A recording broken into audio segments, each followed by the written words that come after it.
पता नहीं किसने मारा होगा उस बेचारे को। जरूर राजा के दोस्तों की हरकत है। अभी अब क्या होगा? ये ऐसे नहीं मानेगा। कल सुबह बीजी से कह देना मैं अमजद अली से मिलने के लिए तैयार। गुस्सा यहीं खत्म करते हैं। ये क्या कह रही हो? ठीक कह रही हूँ मैं। इस मसले का अब यही हल है। ना रहेगा बांस, ना बजेगी बांसुरी। अगर सारे फसाद की जड़ मैं ही हूं तो इस जड़ को ही काट दूंगी। अभी लेकिन कुछ नहीं। जो मैं कह रही हूं वैसा ही करो।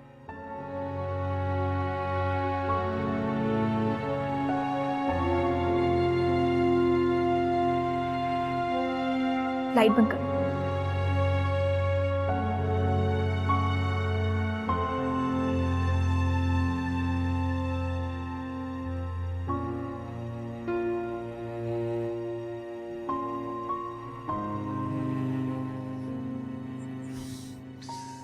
कैसी तबीयत है साहिब?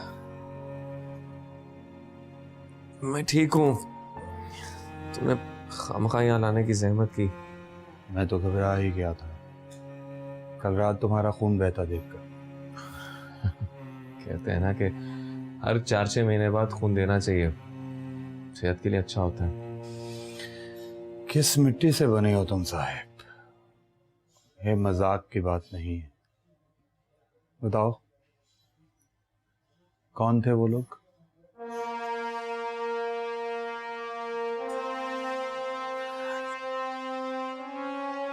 उन लोगों को तो मैं नहीं जानता। उन्होंने मेरे सर पर चादर डाल दी थी। कुछ और लुटेरे होंगे रात को अकेला देखकर लूटने के लिए हमला कर दिया होगा।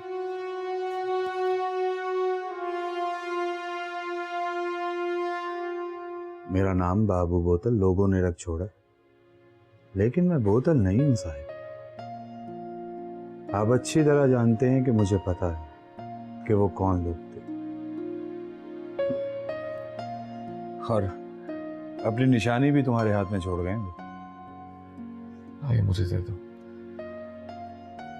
मालिक मिल गया तो लौटा दूंगा उसे।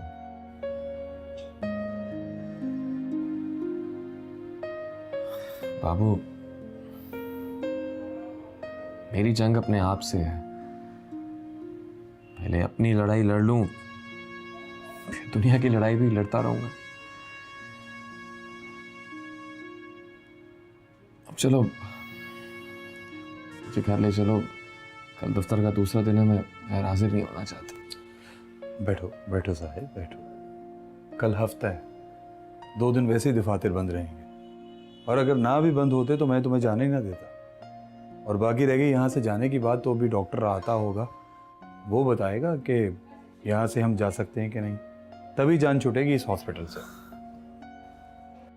तुम्हें भी परेशान कर दिया ना मैंने। गाली दे दो साहेब, मगर ऐसी बात ना करो। तुम्हारे साथ 4 दिनों में वो रिश्ता बन गया है जो खूनी रिश्तों के साथ बरसों में नहीं बनता। बाकी रह गई उन लोगों की बात। तुम बदला लो या ना लो, मैं उनको नहीं छोड़ूंगा। कल तुम्हारे लिए कचहरी लगी थी ना, आज मैं कचहरी लगाऊंगा वहीं मोहल्ले में। उनसे पूछूंगा कि इसका जवाब कौन देगा। हाँ, अब आप बैठो, मैं डॉक्टर को देखता हूं।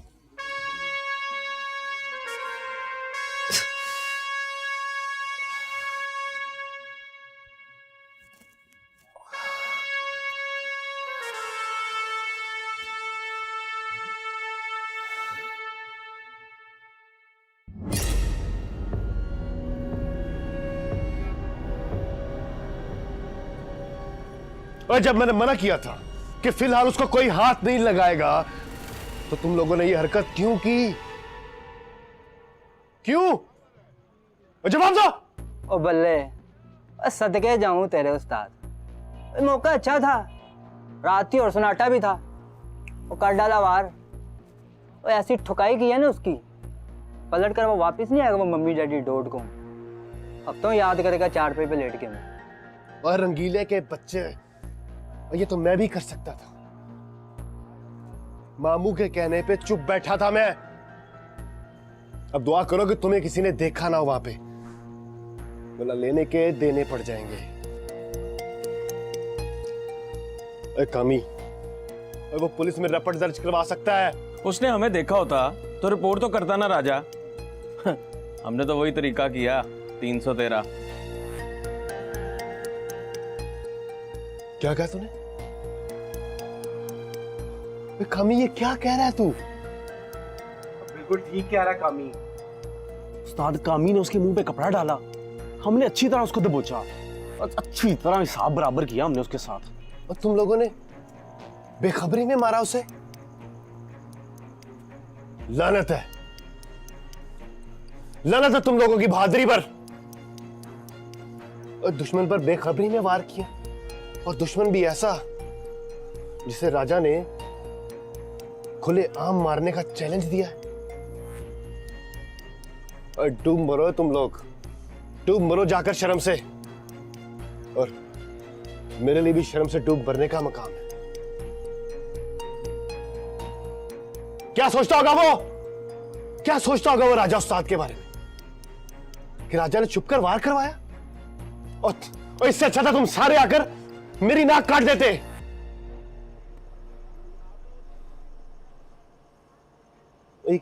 ये क्या किया तुम लोगों ने? क्या गजब किया है। उफ खुदाया। और उस्ताद तो ठीक कहता है, और हमसे गलती होगी।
राजा बात, ये सारा तेरा किया था, तू ही लेके गया था हमें वहां, नाराज कर दिया ना राजा को। मैं तो खुद हैरान हूँ, पहले सख्ती से मना कर दिया था, लेकिन आज सुबह सवेरे शानी के हाथ पैगाम भिजवा दिया है कि हाँ ठीक है मैं तैयार हूँ, करवा दें मुलाकात। चलो अच्छा हुआ आपा जी, वरना सच बताओ ना, मुझे धानी के गुस्से से बहुत डर लगता। बड़ी नडर है, किसी से डरती ही नहीं है, मुंह फट। अगर गुस्से में लड़के को 2-4 बातें सुनाई तो लेने के देने पड़ जाएं। चलो अब तो खुद ही मान गई है ना, बस सब मुझे इत्मीनान हो गया। हाँ लेकिन बुआ, लड़के को बुलवाना कहाँ है? क्योंकि मैं नहीं चाहती कि उसे मोहल्ले में या फिर तुम्हारे घर में बुलवाया जाए, क्योंकि मोहल्ले में सारा दिन राजा मंडलाता रहता है, और घर वीर जी का कोई पता नहीं चलता कब किस वक्त वापस आ जाएं। तो आपा जी आप ही बता देना। क्या बताऊं मैं, कोई ऐसी जगह हो ना, अगर कोई हमें देख भी ले तो वो मुलाकात हमारी इत्तफाकिया मुलाकात लगे। कोई ऐसी जगह होनी चाहिए। सच बताऊं बुआ, मैं तो बहुत डर गई हूँ अब। तो आपा जी ऐसे करते ना कि जुमेरात को दाता साहब के बाहर हाथे में मुलाकात करते। सारा शहर आता है वहाँ दुआ करने के लिए, और आप भी तो अक्सर जाती रहती हैं, बच्चियों को लेके दुआ करने। हाँ ये ठीक रहेगा, वहाँ जाने पर किसी को एतराज़ नहीं होगा, और फिर हमारा काम भी बन जाएगा। तो घड़ी 2 घड़ी ही तो मिलना है दोनों ने। तो और क्या, बस फिर ठीक हुआ कि आने वाली जुमेरात को शाम 4 बजे। ठीक है। ठीक है ना? चलो जी, अल्लाह का शुक्र हो गया।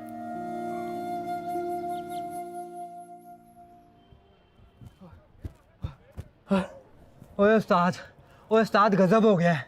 ओए अब नहीं बचेंगे हम। और तू क्या पुरानी फिल्मों की हीरोइन की तरह एक डायलॉग बोलकर मेरा मुंह तकता रहता है? कितनी दफा कहा है कि एक ही सांस में सब पका कर। और रंगीले, तेरे पास सारे गजब ही होते हैं, कोई खुशी की खबर नहीं है। ओए उड़ा लो मजाक मेरा, और उड़ा लो। ओए अब नहीं बचेंगे हम।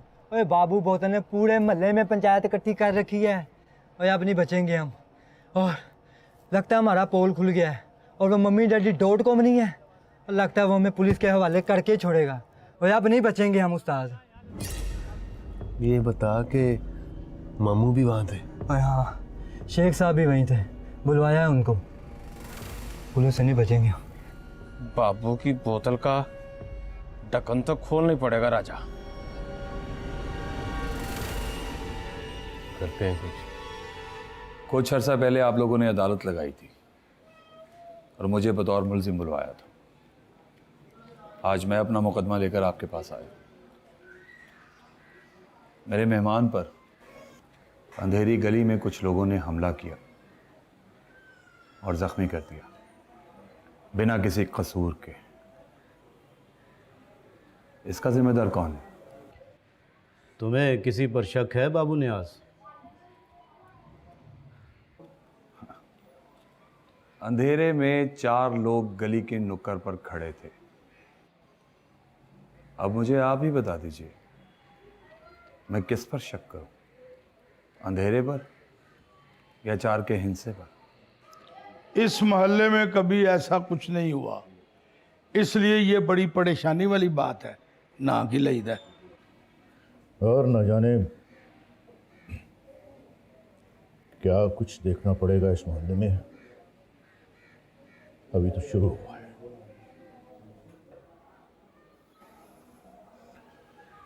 मैं अगर चाहता तो हॉस्पिटल से सीधा थाने चला जाता। सीधा सीधा मुकदमा था, 307 और इक़दाम कत्ल का। मगर मैं इस मोहल्ले की इज्जत को थाने कचहरी में नीलाम नहीं करना चाहता, इसीलिए मैं मोहल्ले की पंचायत के पास आया हूं। और मुझे यकीन है कि आप लोग अच्छा फैसला करेंगे। तुम ही कुछ बताओ लड़के, ये सब कैसे हुआ? क्या तुम उन लोगों को पहचान सकते हो?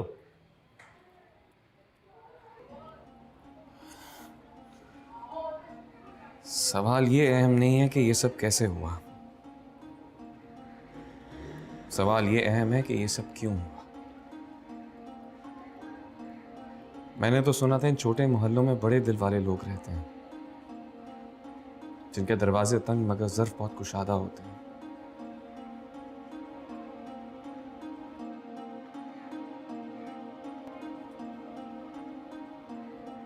हो सकता है वक्त आने पर मैं उन लोगों को पहचान भी लूं, मगर मेरा मकसद यहाँ किसी से लड़ना झगड़ना हरगिज़ नहीं है। मेरी आप सबसे एक दरख्वास्त है कि मुझसे सिर्फ इस बिना पर नफरत ना कीजिए कि मैं एक पैदाइशी अमीरज़ादा था। अमीर के घर पैदा होने में ना मेरा कोई कसूर है और ना कमाल, और ना ही मेरे इख्तियार की बात थी। अलबत्ता उस घर को छोड़ना और आप लोगों के दरमियान रहना, ये मेरा अपना फैसला और इख्तियार है।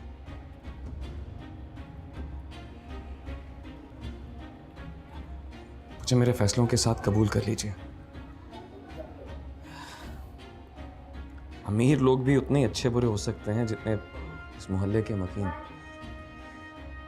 मेरी आप लोगों से कोई जंग नहीं है। इस मोहल्ले की खाक में मेरा खून जज्ब हुआ तो मैंने माफ किया।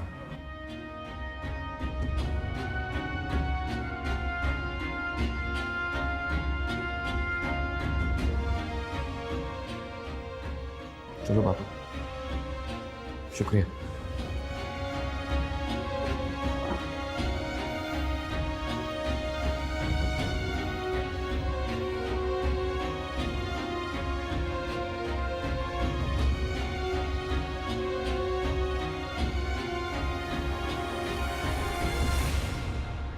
लेकिन देखना यह है कि आखिर वो गया कहाँ। और अगर उसे इस शहर में किसी ने नौकरी दी है तो किसने? कम से कम वो प्राइवेट बिजनेस सेक्टर की किसी भी बड़ी मल्टीनेशनल कंपनी में काम नहीं कर रहा डैड। मैंने 1 बाय 1 खुद चेक किया है और ये बात 100% कंफर्म्ड है। तो फिर वो क्या कर रहा है, कहाँ काम कर रहा है? बाजार में कोई रेडी, कोई ठेला तो लगा नहीं सकता वो? You can never imagine dad, Sam कुछ भी कर सकता है। You know Sam. क्या करूं? एक तरफ इसने मेरी जान अजाब में की हुई, दूसरी तरफ रियासत ने मेरा दिमाग माउथ करके रखा हुआ है। मुझे तो डर इस बात का है कि वो कहीं पार्टनरशिप खत्म करने की ना सोच रहा हो, सब खत्म हो जाएगा। ऊपर से ये इलेक्शन कैंपेन सर पर आई हुई और मैंने अपने इलाके का दौरा तक नहीं किया। हमें वोट खाक मिलेंगे। डैड, क्या आपको लगता है कि समीर की इस हरकत के बाद हमें अपनी पुरानी हवेली के मोहल्ले और इलाके से वोट मिल सकते हैं? I mean those people are so weird. इन छोटे लोगों की दुश्मनियां बड़ी होती हैं। कुछ ना कुछ तो प्लान करना पड़ेगा ना। ये इलेक्शन का झंझट भी रियासत ने मेरे गले में डाला है। जी डैड, मगर आजकल ये बहुत ज़रूरी है। सारे बड़े कॉन्ट्रैक्ट्स और मल्टीनेशनल कंपनियों को यही पॉलिटिशियन डील कर रहे होते हैं। आम कंपनियों को तो कोई पूछता भी नहीं है। हाँ, ठीक कह रहे हो तुम, इसीलिए मैंने हामी भी भर ली थी। But this seems very very difficult. सबसे पहले तो हमें समीर वाला चैप्टर ख़त्म करना चाहिए ताकि हम अपने बाकी मामलात पर आराम से तवज्जो दे सकें। ठीक है, तो फिर ढूंढे उसे। कहाँ गया वो? उसे जमीन खा गई, आसमान निकल गया? गुजारा कैसे कर रहा है, कैसे सरवाइव कर रहा है किसी जॉब वगैरह के बगैर? इसको find him. Don't worry dad, आप परेशान ना हो, मैं देखता हूँ।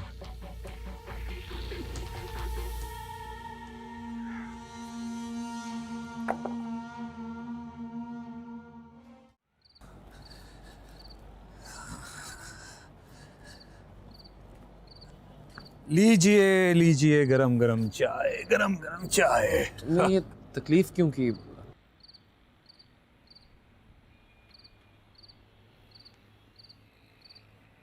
सच में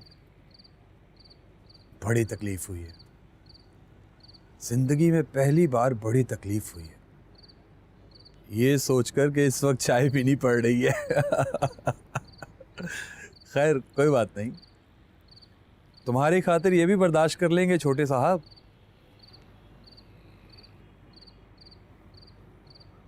तुम मुझे छोटे साहब क्यों कहते हो?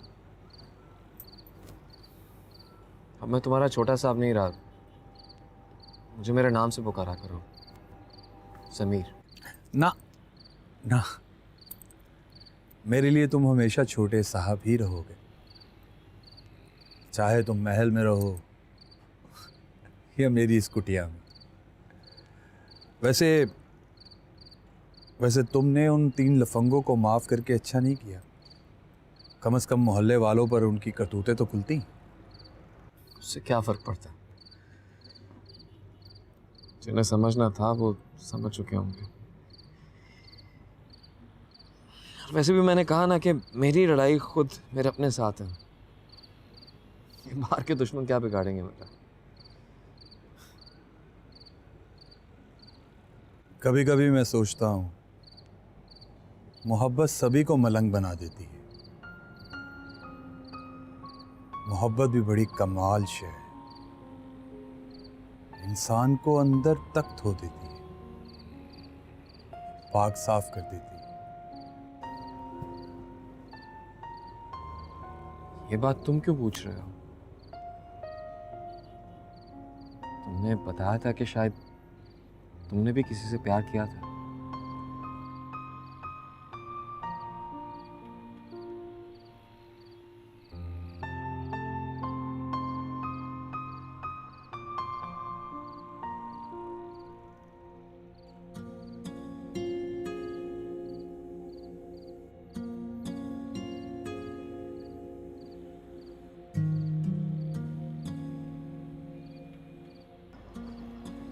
हाँ, बहुत अच्छी लगती थी मुझे, बहुत खूबसूरत थी। यही हमारे मोहल्ले में रहती थी, बड़ी सोनी थी। तब मैं बाबू बोतल नहीं, नियाज अली होता था। बाबू नियाज अली। अच्छी भली सरकारी नौकरी थी मेरी, हेड फोरमैन था मैं सरकारी महकमे। तो फिर तुमने उसके साथ घर क्यों नहीं बसाया, शादी क्यों नहीं की? घर सिर्फ ख्वाहिश करने से थोड़े ही बसते हैं, उसके लिए मुकद्दस से लड़ाई लड़नी पड़ती है, जो मैं नहीं लड़ सका तुम्हारी तरह बेजिगरी से। वो ब्याह कर किसी और के साथ रुखसत हो गई और मैं नियाज अली से बाबू बोतल बनता चला गया।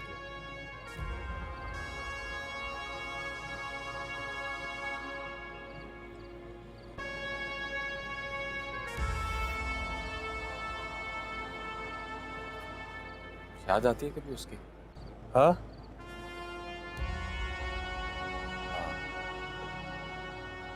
याद।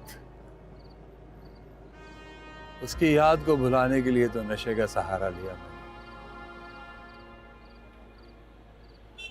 पहले सरकारी नौकरी छूटी, फिर एक एक करके रिश्तेदार, नहीं छूटी तो कम वक्त उसकी याद नहीं छूटी। खाना क्यों नहीं खा रही हो? हाँ जी, खा रही हूँ। बेटा ये क्या अपना हाल बना लिया तुमने? क्यों अपने आप के साथ दुश्मनी कर रही हो तुम? ऐसी कोई बात नहीं है पापा, I am okay. Excuse me. बेटा कहाँ जा रही हो? खाना तो खा लो। बस माँ, मुझे भूख नहीं है अभी।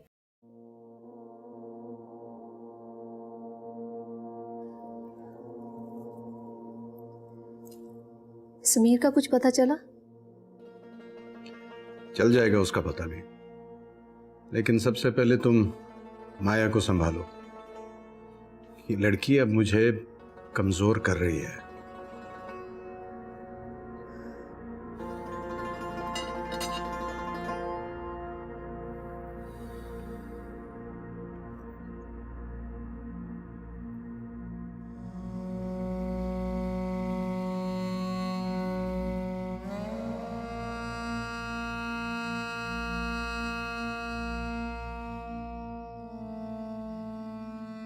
वीर जी,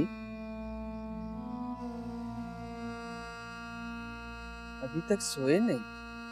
कोई परेशानी है क्या? परेशानियों ने तो शायद हमारे घर का रास्ता देख लिया।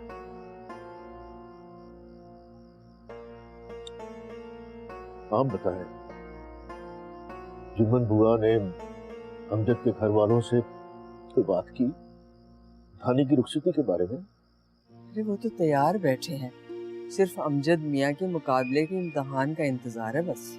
मतलब अमजद के इम्तिहानों के बाद रुखसती के लिए वो राजी हो गए? समझ लो, बात ही ऐसी है कि कुरेद कर पूछी नहीं जा सकती, जाने क्या समझे वो। हाँ ये बात तो। बुआ ने कोई इशारा तो दिया होगा?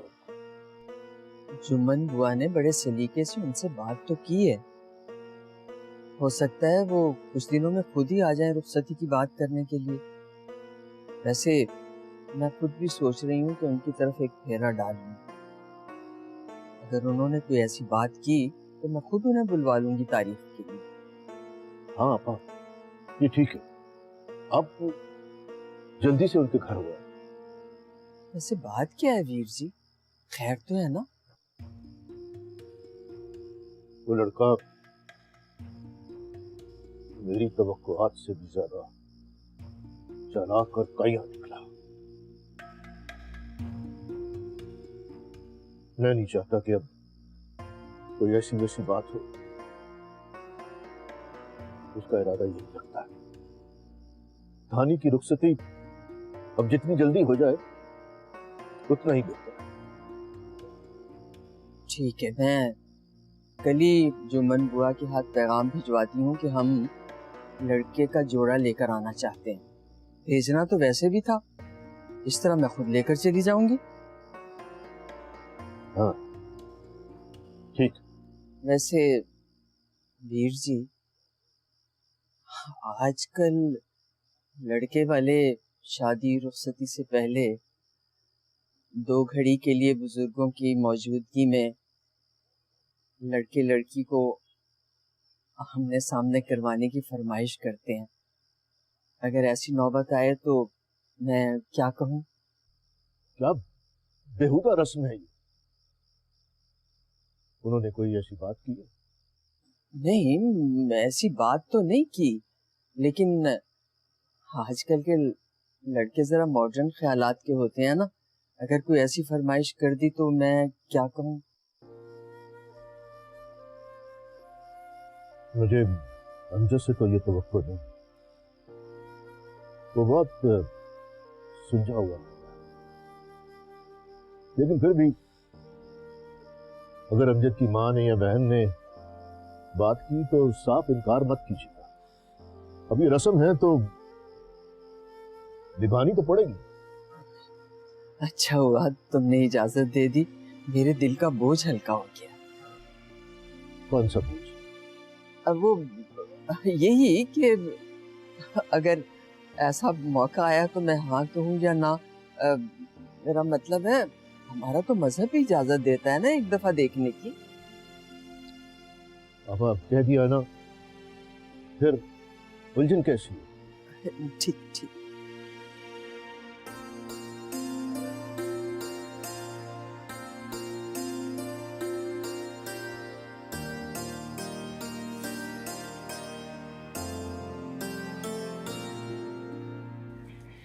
कोई ऑर्डर भी मिला है कि नहीं? ये महीना तो बड़ा ही कड़की वाला गुजरा है कसम से। ओए उस्ताद तू फिक्र ना कर, ओए ऑर्डरों की बरसात हो जाएगी। बाजार वाला मुन्ना कह रहा था इलेक्शन में खड़े होने वाले 2 उम्मीदवारों ने पतंगों पर दिखामी चांद लगवाने का फैसला किया है। 1-2 दिन में ऑर्डर मिल जाएगा 5000 गुटी का। तो सही कह रहा रंगीले? नहीं ये मुन्ना कमीना तेरा झूठ तो नहीं बोल रहा? नहीं, मैंने भी यही सुना है। और कल पुराने एमपीए के बंदे भी आए हुए थे दुकान पे।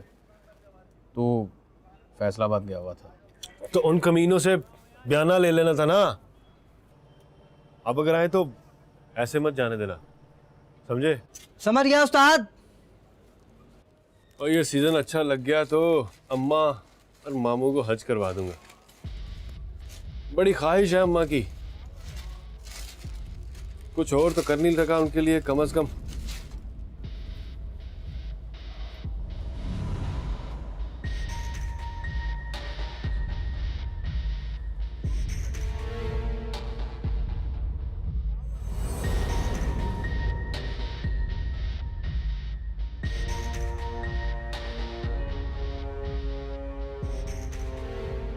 रात तुम ये मेरे पास छोड़ाए थे,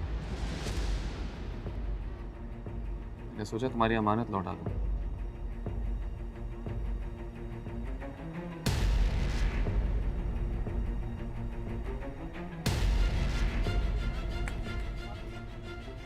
काफी भारी आता है तुम्हारा। अब मारना तो बता के मारना।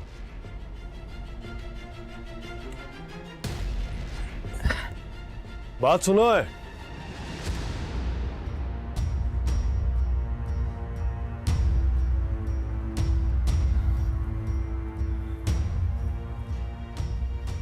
उस रात बड़ी थोड़ दिलों वाली हरकत की इन तीनों ने।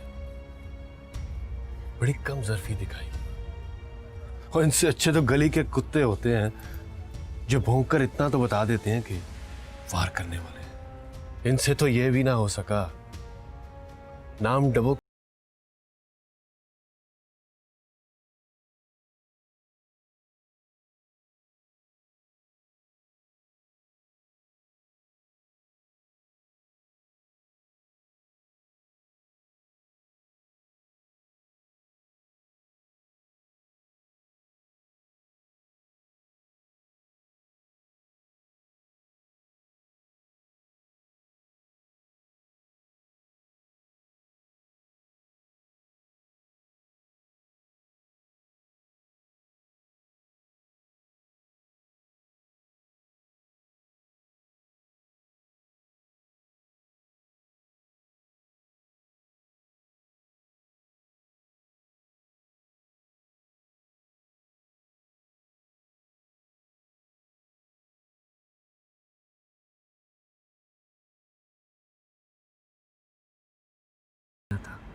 इंतजार करूंगा,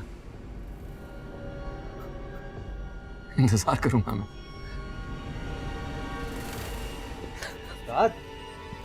तो फिर आ गया दोबारा। आजा। हम तो समझे डर के भाग जाएगा। नहीं, ये डर के भागने वालों में से नहीं है। ये लड़ेगा, हम सबसे लड़ेगा।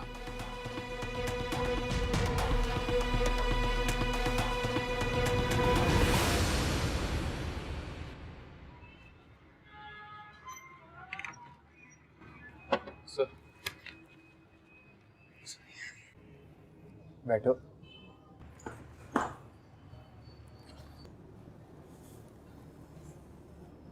ये तुम्हें चोट कैसे आई?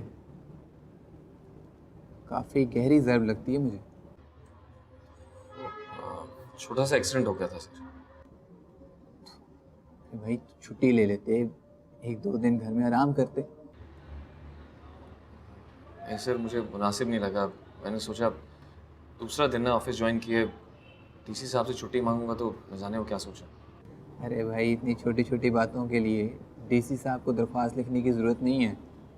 तुम डायरेक्ट मेरे नाम की एप्लीकेशन लिख सकते हो। बस मुझे मुनासिब नहीं लगा। मैं काफ़ी बेहतर हूँ, मैं ठीक हूँ। ठीक है। वैसे जितनी बार भी तुमसे मिला हूँ या तुमसे बात हुई है, एक अजीब सी बात का एहसास होता है मुझे, और वो ये कि तुम वो नहीं जो नज़र आते, या फिर जो तुम हो नजर नहीं आते। हाँ, हर दूसरे शख्स का यही मसला है सर, कि जो वो है दिखाई नहीं देता। Very well said, very well said. लेकिन इस बात ने मेरा शक और गहरा कर दिया। खैर, मैं इसरार नहीं करूँगा, बस इतना कहूँगा कि कभी अगर मेरी ज़रूरत पड़े तो याद ज़रूर करना। Thanks for the office. और एक बात और, मुझे इस बात का भी शुबा है कि तुमने जानबूझकर अपनी तालीमी डिग्री कम बताई है। तुम ज़रूर इससे कई ज़्यादा पढ़े लिखे हो, है ना? आपसे झूठ नहीं बोलूंगा सर। जब अपनी असल डिग्रीज दिखाई तो मुझे नौकरी के काबिल नहीं समझा गया। जब खुद को कम तालीम याफ्ता शो किया तो डीसी साहब ने फौरन नौकरी पर रख लिया। अच्छा, अरे भाई ये तो खूब रही। अगर कम तालीम बताकर नौकरी मिलती है तो यूं ही सही, लेकिन मेरा मशवरा है कि ज़्यादा देर यहाँ रहकर अपना वक्त ज़ाया मत करना। तुम अच्छे खासे लायक हो, CSS तो आराम से क्लियर कर लो। इम्तिहान ज़रूर देना।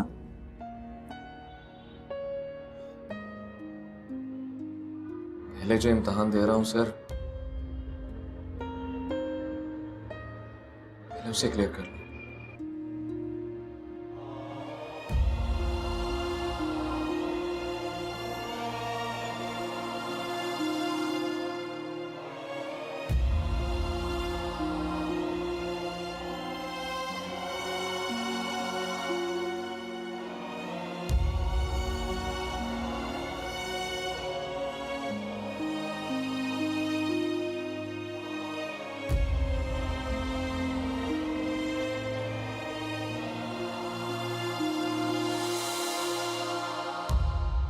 नैनों से नैनों का है जियो